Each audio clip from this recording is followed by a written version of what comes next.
At one point in high school, my dad used to call me Bud when I got in trouble. And he looked at me and he said, "Hey, Bud, if what you're about to say is your first instinct, go with your second." Now, you might have heard me say this before, but I want us to think about our first instincts.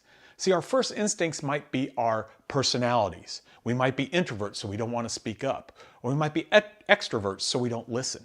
Our first instincts could also be some of those biases that we hold, those things that we've built up through the years, whether it's through reading or people we've been around or our own experiences. And I want you to think about those first instincts. How often have we had that thing come out of our mouth that we wish we could pull back in? That's that first instinct. Your second instinct is that opportunity to exercise character. It's that opportunity that says, you know what, I may want to stay quiet because I'm an introvert. I may want to keep talking because I'm an extrovert.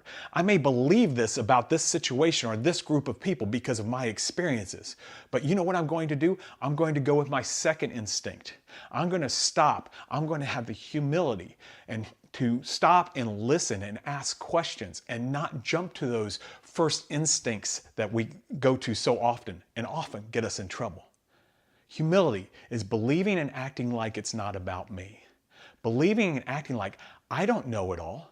Hey, just because this is the way I'm wired doesn't mean it's right, and it doesn't give me the right to behave that way.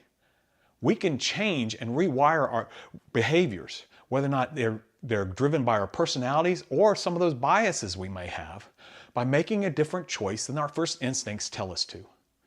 Instead of going with your first instinct, go with your second. And each time you make that choice, it's going to make that easier to make that same choice again and again and again. And we start rewiring those pathways so we develop new habits of character that may have held us back in before.